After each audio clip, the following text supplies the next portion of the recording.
Hey heroes, this is your resident string player Darian. And this is Angela, your certified brass player. And you're listening to Hero Talk, the show that is here to talk about real life and real women in music. Okay, let's get started.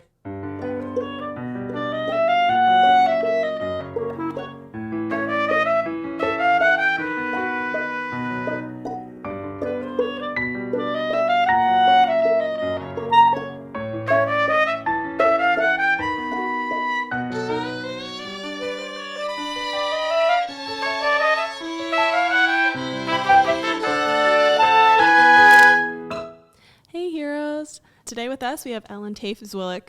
Among many of her honors and accomplishments, she is widely known as the first female composer to win a Pulitzer Prize in Music in 1983. She is a prolific composer in virtually all media, and her works have been performed by most major American orchestras. She is here at FSU today, and we are so excited to have you speaking with us today. Thank you so much. My pleasure to be here. I love this place. Yes. I went to school here. Oh, Yes. Yeah. Do you miss it?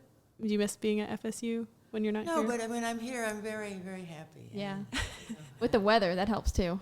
Well, the weather's not bad. Although the trees really would like some more rain. Oh. Please. Yes, you're not wrong. We did have a little bit of rain the other day. And It's a drizzle. Yeah. They need more. Yeah. So you've been here all week doing different things with FSU? Yes. Nice. Yeah. I saw you with the organ studio. You did some original stories as well, I believe. Sounds like a fun week. A lovely experience. Yeah. The organ is very nice at that church, and Adam played very, very well. Adam, yeah. Yeah, I've played with him. He's great. Yeah, same, definitely. So where do you spend most of your time when you're not at FSU? Well, I kind of split my time between South Florida and New York City. Nice. Do you have a preference? Which is your favorite? I love both places. That's fair. Yeah. So let's hear a little bit about yourself. Can you tell us about how you became to become a poser, since you're also a violinist and a trumpet player? Well, I started making up music on the piano when I was a toddler, and there was a piano in our house, but nobody played it. And one day I crawled on the bench and pressed down a key or two, and I said, my life has changed, Yeah. I was maybe 2 or 3 or something like that, and I sit there and, mash down the keys and so on. And I didn't write anything down until I was about 10. Oh, wow. That's still pretty early. Yeah. But I always wanted to make up music. Yeah. And as a matter of fact, when I was 5, I was begging to learn the piano, and I went to study the piano with a local teacher. This was in Miami. And she gave me this sort of normal little kid stuff, and I didn't like it. I remember I said to her, can't you give me good music? I make up better things than this. I love that confidence. And she ended up saying, that she couldn't deal with me. Oh. So fortunately, because if she'd known how to deal with me, I might have been a pianist. Wow. Yeah. But no, it's just something that's always been in my nature. I feel like I need to do is to make up music. Mm-hmm. Yeah. Yeah. So you started at FSU in Bachelor's of Music, and then you went to Juilliard for composition. Yeah. Yes. How was that transition, like moving from a performance major to composition? I was never a performance major. Oh. I thought when I first came here, the only thing I knew to do was to be in music education. Oh. And I'd had a wonderful, wonderful high school experience. Very, very excellent music program in my high school in Florida. And all I knew is to be a music educator. Yeah. Mm-hmm. And when I came here, that's what my major was going to be. And then after I'd been here a fairly short time, I realized I needed to be in what they called in those days theory and composition. Oh, yeah. Yeah. And so I switched. Mm. But I never majored in an instrument. Well, I guess I had the understanding because I saw that you took lessons from Ivan Glamian. Yeah. So my mind goes, oh, Yeah, that's fair. she must have done some performance. Well, I had a wonderful teacher here as well, Richard Bergen. Oh, yeah. He was a wonderful musician, and I worked with him, at one point. And I went to Colombian because I really wanted to get better technically. Yeah. What was it like studying with Ivan Glamian? He's like a huge name in the violin world, so I'm just like, what was that like? It was really good for me because he was more about technique than the artistry of it and all of that, and that's what I felt I needed. Mm-hmm. And I had said at one point I was either going to play the violin better or going to break it over my knee. I love that. That's funny. I think all violinists can relate a little Oh, bit. absolutely, absolutely. And anyway, so it's a mix of things, you know. But I always loved performing. Mm-hmm.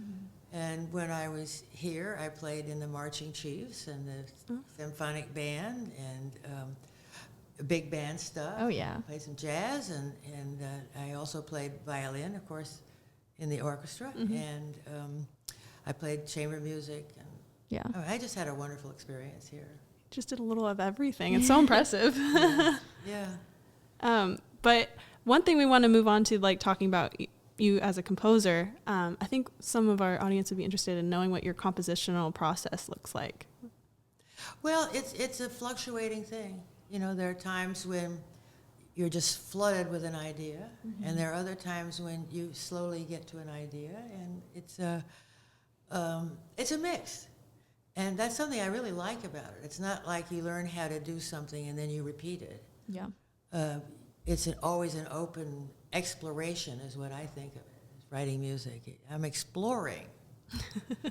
Every piece is like a voyage, you know. It's not something set in stone and I'm going to do this and that or whatever. No. Yeah. It's more of an interesting experience, you know. Absolutely. Times once said she has created a handful of exquisitely honed works in a variety of mediums, from string trio to symphony. She writes in an idiosyncratic style without ostentation or gimmickry, is always recognizable by her. How do you make pieces yours, and could you describe your sound at all? No. No, that's fair. Yeah. That was very nice of that writer to say something nice, you know. You know, when you get a wonderful review, you don't jump up and down and say, you know, here I am. Yeah, that's fair. And when you get a bad review, you don't, Yeah, you just kind of let it You go. sort of take it as something that other people do. And it's nice that they talk about music, Absolutely. whatever they have to say. And, right, you know, I think it's good that they know that we exist. Yes. Yeah. Yeah. And you're so extremely prolific. What sources of inspiration do you have when you compose? Well, that's also kind of all over the map. I'm writing something at the moment that it's for, this is too long a story. I'm not going to tell the whole thing. But the two pianists who studied with a pianist I've written for years and loved and worked back and forth with, who recently passed away. And so what had to happen in my concerto for two pianos and orchestra, my second movement is devoted to him, Joseph Kelligstein, who was their teacher. And all of that music comes out of my feeling about him and the loss of him and so on. So it can be about loss, it can be about joy, it can be about fun, it can be everything all over the map, you know. And like I say, I consider each piece like an exploration, and wherever it wants to go, you know, I will go there. I love that. That's beautiful. So you got a doctorate from Juilliard, and I saw many doctorates from other places, honorary doctorates. Oh, Yeah, that's interesting. That's really cool. So you were the first woman to get a doctorate in composition at Juilliard. That's what I think I was. Yeah. I've read that. Was there a lot of composers, women composers, in your cohort when you were studying there, and you just? There were several, yeah. Okay. And I grew up in every environment I was in, from high school through Juilliard, basically. I didn't have people saying, you know, you can't do this because you're a girl. I love that. Yeah. You know, I've been lucky with that. I've had a couple of people discourage me, but for every one of those, there were two others who said, "Go with it, kid." You know. Yes. Yeah, that brings me to like one of my questions is what do you consider like the biggest challenge you had to overcome as a composer and as a woman in music? I have led a strange life, if I had been born 10 years earlier, it would have been very different. But when I went to high school, and again, I went to Coral Gables High School, they had a wonderful music program. We had an excellent symphonic band. We had a marching band. We had a mediocre second band. Had 2 choruses. We had an orchestra that could, as I always said, saw its way through a Mozart symphony. But there was no discrimination. And it's for not the normal reason, like by what professional orchestras do today. We had behind-the-screen auditions. And here's the reason why. When you first got into the band or the orchestra, you got the last chair in your section. But you could challenge your way up, like 2 or 3 people ahead of you, and have a challenge with them, and then again further. And those challenges were held behind the screen. Oh, I mean, cool. this is before it was that way in orchestra. So when I was a senior in high school, I was concert mistress of the orchestra. I was one of the first trumpets in the band. Let's go.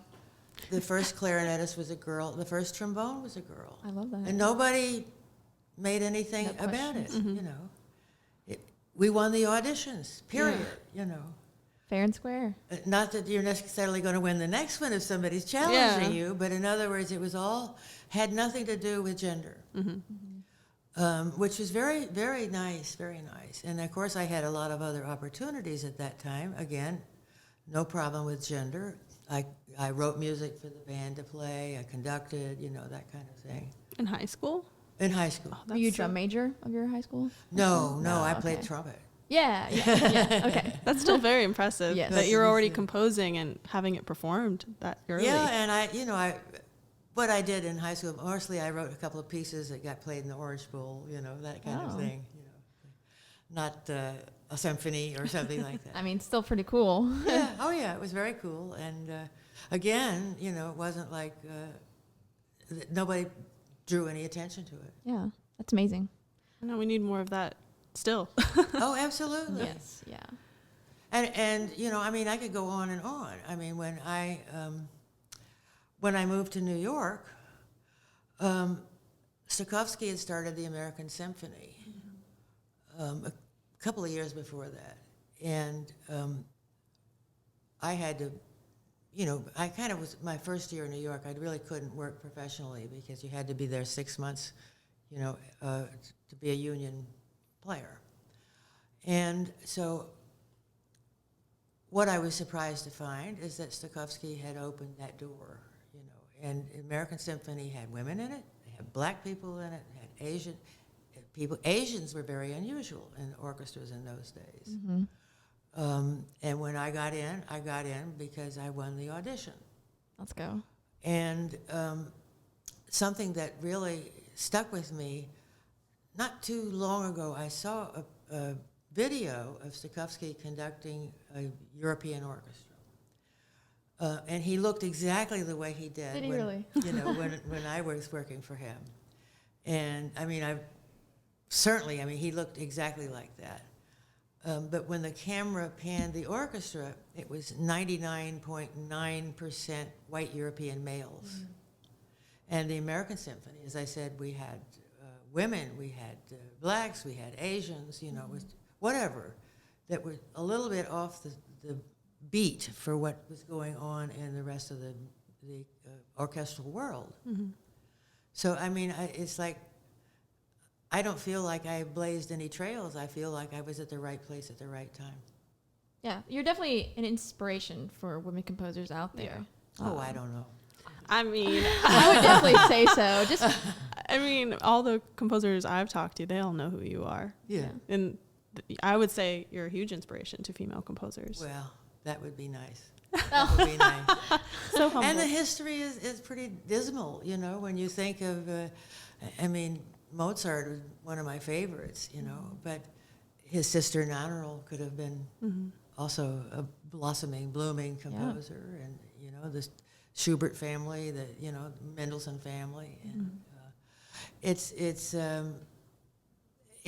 shame that the world was closed, but it was, and now it's open, and that's a good thing. Absolutely. And that's part of, I think, why I find what Hero's doing is so important, because you mentioned like those families, the women were composing, they didn't get as many opportunities. We don't study That's right. minimal amounts of music that's out there. And I think people are starting to pay attention to the women who did work really hard to get what they could out there back then. Clara Schumann. Oh, yeah. And Nannerl and okay, it's just like, too bad. I know. Too bad that they didn't have their opportunity. I know. And of course, they essentially had to come from really musical families that could teach them. Mm-hmm. Like Leopold Mozart was a great, great teacher, and a wonderful musician and all of that. So growing up in his household must have been quite an experience. Oh, yeah. Even though Nannerl wasn't going to be able to go on and do what Wolfgang could do. Mm-hmm. For sure. Yeah. So you mentioned you worked with Stokowski. How was that? Any? How long do we have? Well, I would have to say there were two fabulous things about working for him. One is that he always wanted something new on a concert. Oh, that's nice. We played a lot of new music. I love that. And we actually performed whole concerts of living composers with the composer conducting. And this ranged from Luciano Berio to Aram Khachaturian. Wow. Can you imagine I got to play for Aram Khachaturian? That would be cool. That's so cool. I still remember his eyebrows. Oh, I love that. And he also brought in some of the finest conductors of the time, mostly European. Mm-hmm. I got to play for Ernst Ansermet, for Eugen Joachim, Karl Böhm, on and on, really some of the very, very best people out there, and got to play for them. And Stokowski was, when he was good, he was wonderful. He was wonderful. And he was enabling. There was something about his gestures and his ideas that enabled playing. Yeah. And that was really very special. And I love my mirrors in the American Symphony. I bet. Sounds amazing. And I left the orchestra when he moved back to England, but I was there 7 years. Yeah. Oh. At what point in life did you find yourself like you could make a career in writing, composing music? Was it when you were at Juilliard and Pierre Boulez commissioned your work, or? No, I mean, I'd always wanted to compose, but, it was, and still is, it isn't like something you can go out and get a job doing. Yeah, that's fair. Yeah. You have to establish yourself through a whole variety of things, commissions from this and that. And I know one of my biggest moments, I have to say, every year there's a meeting of the International Society for Contemporary Music. And the first time it was held in the United States was in Boston. And I think, just received my degree from Juilliard. And somebody recommended the piece that Boulez did, actually, to be one of the official American submissions. Well, that didn't work out. The committee didn't select it. But the head of the committee came to me and said, we're going to have some chamber music concerts. Do you have something that we could do? And I had a new string quartet that, and we had these players that I coached them, and Harvey Shapiro, the cellist, that coached them, and we worked really well, and they were playing the ceiling off. They were really playing. I said, well, let's do that. And so they did, and the performance was wonderful. And there were a lot of musicians from all over there, and there were a lot of critics. And I got really, really good reviews. It was, I think, the first big set of reviews I ever had. And I was so happy, and I thought, oh, well, here we go, Yeah. But the thing I learned is that reviews don't lead to something. What happened is that there was a man named Richard Pittman who conducted a thing called the Boston Musica Viva. He was in the auditorium that day, And he came to me and introduced himself, and he told me with Boston Music of Viva, and he said, oh, I really like your music. Maybe we could get a commission for you. I said, great. So in other words, what I'm saying, the success wasn't the normal success. The applause, the big ovation, the critical, wonderful reviews. It was the person there in the hall. Audience member, yeah. Yeah. The conductor who decided. And of course, that was really my first commission was for Boston Music of Viva. And so I mean, I never said I'm going to be a composer. I never said I'm not going to be a composer. Yeah. I just composed. It's naturally. It's so inspiring. And that reminds me of something someone once told me about how, as a composer, it's not the first performances that are the hardest. It's the second, third, fourth, and fifth ones. Oh, yeah. They're the ones that are hardest to get. And first off, do you agree with this statement? And was there ever a point where you feel like that statement didn't apply to you anymore? Well, the bottom line is you don't know. And you may write a piece and you think, boy, that's going to take off, and it doesn't. And I have a piece called Concerto Grosso, which is actually based on the theme of Handel. And I remember the very, very first performance of that. It was a very good performance. And my partner turned to me and he said, this is going to be a hit. I said, oh, no. This is going to be a one-off. This is a one-time performance of a piece. That piece has had hundreds of performances. That's right. Then, which is shocking. Yeah. It's shocking. But you just don't know, and it has to resonate with the performers, and it depends. I've been really lucky to have continuing relationships with performers. So it's not just one piece and it goes okay or not and whatever. And it's like living together with them, this is a very communal art, we're like family. And that's what I attribute, the success I've had has to do with people wanting to do the music and my wanting to work with them and them wanting to work with me and all of these humanistic things about it. It sounds like you have to be really good at your craft and just let what happens happen to you. Yeah. Have you been able to conduct or in a performance any of your works, and do you like doing that kind of stuff? No, I haven't. It's a different field. Yeah. And I conducted in high school and college mainly because I kind of had to for whatever reason, And I think when I was in high school, I was a better score reader than my band director. And sometimes we were doing something new and he'd ask me to conduct. Oh, really? Let's go. But no, I never, it's not something I was, I aspired to do. Yeah, when you go to a performance of one of your works, do you just, get away with all the stuff that you compose it for and your ideas and kind of just like take whatever the performer did in? Or what are your thoughts when you're listening to one of your pieces for the first time live? Well, it's very interesting. One of the things, probably the only thing I really quote Stokowski on, is that once in a while he would hold up a score and he'd say, this is black marks on white paper. We're the ones that bring it to life. And I believe that. And I think that way when I'm working. I always have a full score in front of me. I almost feel like the people are sitting there waiting for here, give me the part. And I love the fact that I give it over to the performer. Yeah. And it's very interesting because, let's say, with that organ piece, there's a lot in there that's open to how any particular performer wants to do it.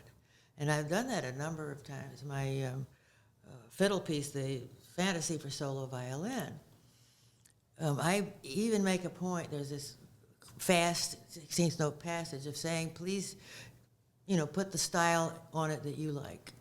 And I've heard performances of that that sounded like Haydn others that sounded like bluegrass, and something else that sounded like jazz. You know, it's like I want the performer to take control of the piece, and I don't want to tell them what to do.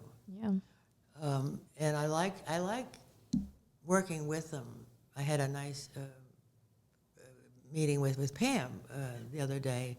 She's playing the the viola fantasy, and we were back and forth on this and that. And I do certain things like I even say sometimes my down bow markings have to do with emphasis. Now you and I know that you can do the same thing with an up bow. Yes. So I said, don't think you have to do 3 down bows, but you have to have 3 kind of heavy starts. Yeah. For Equal articulation. Yeah. So I really like the back and forth, and when I always say the biggest prize I have is when I hear a performance of a piece, and I feel like the performers own it. Mm. I might have written it, but it's theirs, and they give it back to me. I get goosebumps thinking about that. That's so nice. That's amazing. I want to talk a little bit about your big award of being a Pulitzer Prize winner. And when you found out that you won the Pulitzer Prize, what was that moment like? What did it mean to you as a composer and as a female composer? Well, I knew I was up for it, but it never occurred to me I'd get it. And, I was at home working, and the telephone rang, the old days. And I picked up the phone, and this guy said, "Is this Ellen Zwilich by Zwilich?" Yes. Where were you born? Where were you? Excuse me, yeah. Who are you, and what do you want? He said, "Is this Ellen?" Yeah. Spelled my name. I said, "Yes." He said, "Oh, maybe you don't know. You just won the Pulitzer Prize." Maybe you don't know. That's how you found out. Wow. So then he's asking me these questions, and okay, I'm trying to be mature sounding, and but I would put my hand over the mouthpiece of the phone once in a while and go, "Yay!" That's exciting. No, it was very exciting, But I don't know. It helped me. It helped me a great deal, but it didn't change my life. It didn't change my values as a composer. Yeah. It was very nice to have. I didn't know I was the first woman until somebody from L.A. Times told me. And people would say, "How did it feel to be the first woman to win the Pulitzer Prize in music?" And I had a lovely experience. William Schumann was a good friend of mine later in life, and we were at a party once, and I said, "Bill, I got a question for you. How did it feel to be the first man to win the Pulitzer Prize in music?" And we all had a big day, including Schumann. Oh, that's great. But that's kind of interesting.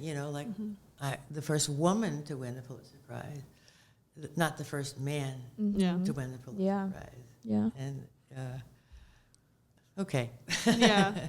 It just highlights how women didn't have those opportunities for so long. Yeah. Absolutely. And I had a lot of work going up to that. I mean, I'd done a lot of things, and yeah. And was there like any sense of validation? Be like, oh, it's so nice to know that I've been recognized. No. No. I think it's partly because I've been a performer. Mm-hmm. I don't jump up and down with a good review or a prize or anything like that, and I don't cry if I get a bad review.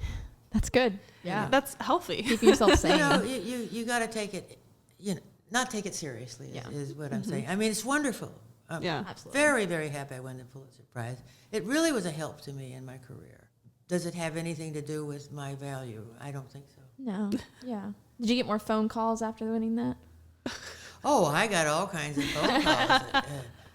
As I'm talking to this guy, I'm thinking, "Oh, do I know anybody mean enough to do this to me?" And at that point, my doorbell rings, and it's 2 neighbors whose son was at the stock exchange, and it came over the wire.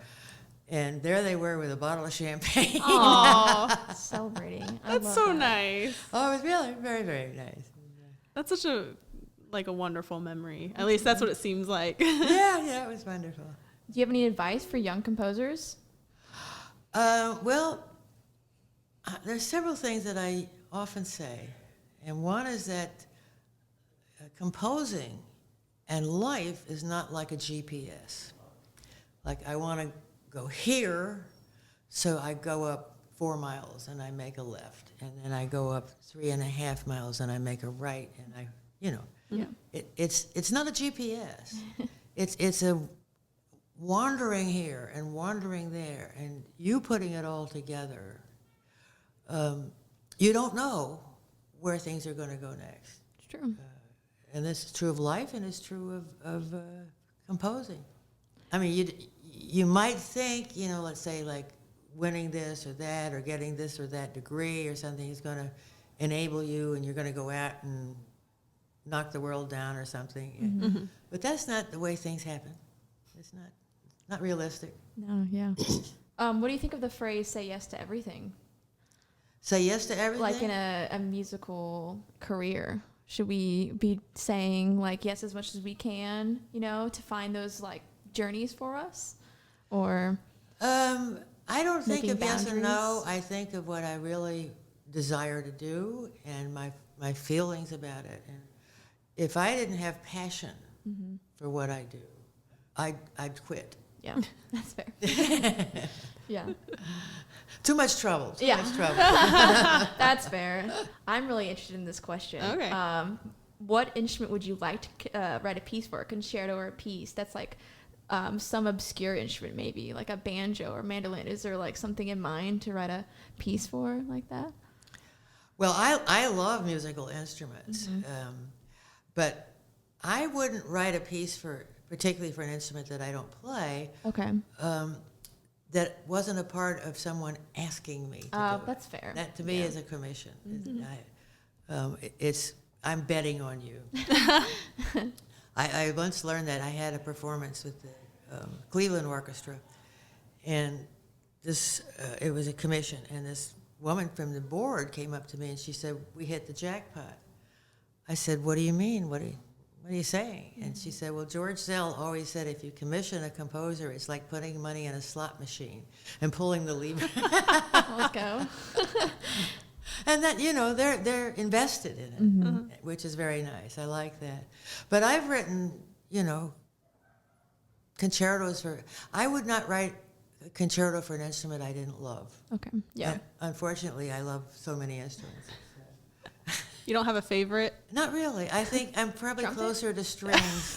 Not trumpet? Dang it. The trumpet player wants you to like trumpet the most. Well, I love the I trumpet. know, yeah. I love the trumpet. And I have a concerto, American concerto, I wrote for Doc Severinsen, and I have the concerto for trumpet and 5 players that is ridiculously difficult. It is. I want to play it, but I looked at it. I bought it and I looked at it. And It is scary. It's difficult. It yeah, is. and I should be ashamed of myself for having written that. But there's something very interesting. Phil Smith made a recording of it, He did, yeah. and he just played it. Just That's Phil wonderful, for you. wonderful. And at one point I met up with a young trumpet player in an orchestra, and he said, "Can I play some of your, concerto for trumpet and 5 players?" I said, "Sure." Sat down. He knocked it off, and he was young. And I said, "Wow, I'm very impressed. How did you do that?" "Well, yeah, I don't know, but my mom gave me a recording for Christmas, and it was the one with Phil Smith playing the piece, and that raised the bar." Yeah. So here's this young player who now thinks, "Oh my God, how am I going? Not how am I going to do it? He thinks, I can do it," Yeah. and he did. No mental blocks. Yeah. No, yeah. Yeah. That's so impressive. Yeah, I know. But that's happened over my career in music and in various areas with the double bass, for instance. It's like really the level of performance has just gone up and up and up. What can I say? It's true. And you've been a part of that. Like, Yeah. putting out that music for some of these instruments to play. Yeah. So do we want to move on to our closing section? Let's do it. We're going to do some trivia. Yeah. Where I'm going to ask you 3 questions and Darian 3 questions. And Yeah, whoever wins, gets Okay. a line on their CV that they won hero. That's what it is. No world Yeah, prizes ending here. on a fun note. Yes. Okay. Yeah. So we'll start with you first. All right. So what date did Peanuts release their first cartoon about you? Was it October 13, 1990? Yes. Okay. Yeah. Okay. She got it right on the bat. It was that. She knew it right away. And I always say I was so fortunate. We were away for the weekend, and I read the New York Times, and they don't have the comics. And when I got home, at that time, you had one of these answering machines, and my answering machine in my studio had stopped taking messages. And the first 3 just said, oh my goodness, I saw it. Oh. And then finally somebody who was pretty knowledgeable, a New York smart guy, said, you may or may not know this, but you're in today's Peanuts cartoon. And today is, and he gave me the date. Yeah. And of course, I went immediately to the trash room and looked for Trash room. a Daily News or something, or post that, for that date. And sure enough, Lucy and Marcy were at a concert, and Marcy sitting there, like she always looked like she had her arms folded, and she didn't want to be there. She looked cross, and so Lucy turns to her and says, "No, what am I saying? Peppermint Patty." Is it? Yeah. I think Yeah, so. Yeah. I beg your pardon. So this next piece on the program is Flute Concerto. I think they said the whole thing. I don't remember. It said it's by Ellen Bullock, who just happens to be a woman. Yeah. And in the last frame, Peppermint Patty standing on her seat with her hands in the air saying, "Good going, Ellen." Yeah. So cute. You remember it so clearly, too. That's so awesome. And I always say I would have had a heart attack if I'd opened the newspaper and seen that. But fortunately, I got the warning, and That's so cool. and then my publisher got, an address for Charles Schultz, and I wrote him a note, and he sent me the original cartoon Did with he? a nice little inscription. on Oh. Is it framed? I feel like it should Of be course framed it's somewhere. framed. What do you think? That's I know amazing. it's framed, and anyway, it turns out we became friends. Aw, that's amazing. And then I wrote, when I was first at Carnegie Hall, we talked about my doing a piece for a family concert, something I'd never done. And so that's when I did Peanuts Gallery. Oh, yes. Yep. And he came to New York for it and gave us a Snoopy to do the dance. Oh. As an encore, because it would have stopped the show if she'd done it during the journal. Yes. But no, and we became friends, and I'm still close with his widow. Oh, really? And, That's so sweet. It was very nice. They visited us in New York and visited them in California, and Yeah, that's amazing because that newspaper, those cartoons are in every American home. And it's just so cool. Yeah, phone Yeah. now. Yeah, phone, yeah. All right. Question 2. Question 2, let's do it. Okay. What, the FSU Chiefs trumpet section, what's their name? Is it Scream, Chief Trumpets, or Screech? I might go to Screech. I don't know. Screech? It is Screech. Ooh. Yes. Was it? It wasn't in those days. It wasn't? Yeah, was there a name at all? No. Okay. I like it. Yeah. Apparently went from, I guess, no name to Screech Squad and then Screech. Yeah. And they have Screech on their T-shirts and their jerseys. It's cool. Oh, Lord. Yeah. Go Knowles. All right. Last question. This nun was a force to be reckoned with. In addition to being a composer, she was also a polymath, philosopher, visionary, historian, and is even considered a saint in several Christian religions. What is her name? Von Bingen. Yes. Yep, you got it. I didn't have to say that. I was at the New York premiere of a work of hers. Oh, really? When they started having concerts of women composers. I went to one, and my goodness, there was a piece by Hildegard von Bingen written, I can't even tell you exactly the date, but I think it's 14th century. Yeah, it's 14 something. 14th century. And this was the New York premiere. And I thought, oh, wow, Wow. Wow. That is crazy to think Interesting. about. Interesting. Yeah. Yeah. Well, you got all 3 right. I know. So, Do I get a prize? We might need a tiebreaker if I get lucky. we will see what Darian gets. I have a feeling I'm going to lose. Okay. We'll see. All right. First question for Darian. Okay. If you were to stretch the tubing of a trumpet, how long would it be? Oh, longer than you'd think. Well, I'm a string player. I won't know. So you mean like all in like a straight line? Yep. Yeah. 2 feet? Much longer. Oh gosh, 5. Oh, no. That's too long. Yeah, more. It's more. More than 5? From what I've read, I've never, of course, stretched a trumpet out. Thank goodness. Do you want me to say it? Sure. 6.5 feet. Yeah. I got closer. That sounds Yeah. about right. Yeah. And you realize all of the Yeah. twirls around. Yeah. Well, I went from 2 to 5. Yeah, you're close. You're close. Well, you almost got there. Almost got there. All right. That is a weird question. She's Yeah. she likes to give me a hard time. Okay, well. Because I do it to you too.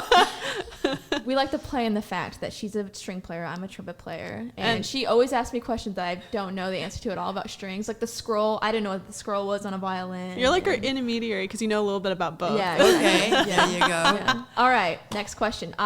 This one's, I'll say the fun one for last. Okay. This is also fun.